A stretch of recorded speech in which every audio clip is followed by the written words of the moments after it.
Kinabukasan, nagpunta ang grupo ni Ryu sa pangangaso at nagawa nilang talunin ang mga halimaw sa kanilang mahusay na pagtutulungan. Natagpuan ni Kichi na masarap ito at nagtataka siya kung maaari nilang kainin ang ulo, ngunit ipinaliwanag ni Ryu na ito ay nakakalason kaya mamamatay sila kung kakainin nila ito. At sa wakas ay nakarating sila sa isang kuweba. Ngunit isang kawan ng paniki ang umatake sa kanila, kaya't ginamit ni Kichi ang kanyang kalasag upang ipagtanggol ang sarili habang ginamit ni Ryu ang kanyang kasanayan sa masamang mata. Kinain ng Ruse Party ang mga paniki, ngunit nakita natin ang isang grupo ng mga gutom na goblin. Isang gabi, nakita namin ang grupo na nakapaligid sa kanya habang natutulog siya, ngunit nag-activate ang kanyang kakayahang maghanap na nagpapahintulot sa kanya na maramdaman ang panganib, kaya pinukpok niya sila, ngunit aksidenteng sinaksak niya ang isa sa kanila at siya ay bumagsak dahil ang sandata ni Ryu ay may lason.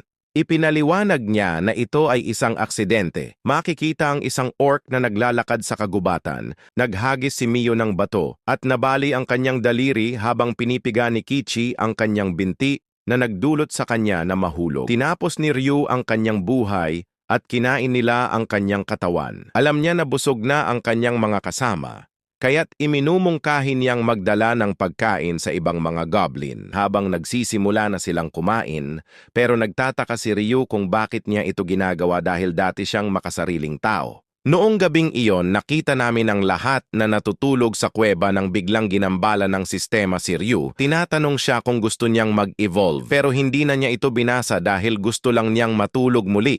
Kaya pinili niya ang O. Kinabukasan, napansin niya na nagbago ang kanyang katawan, napagtanto niyang halos magkapareho na siya ng kanyang nakaraang sarili. Nag-transform din si Kichi, kaya nagulat siya at iniisip ni Mio na ang ganda nila. Hindi makapaniwala si Gabu na umakyat na sila sa ranggo dahil 2 linggo pa lang sila. Kaya sinabi niya kay Ryu na makipaglaban sa Tinanggap kanya. Ni Ryu ang hamon niya at nagsimula silang makipaglaban sa gubat.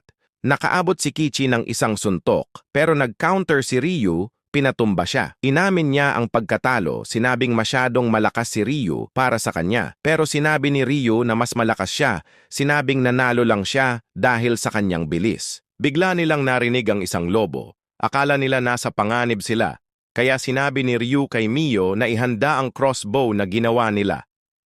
Nakita namin ang isang grupo ng mga lobo na tumatakbo sa parang kinakain ang mga halimaw na kanilang nakakasalubong. Habang pinapanood sila ng grupo ni Ryu, iniisip na panahon na para subukan ang kanilang bagong mga kapangyarihan.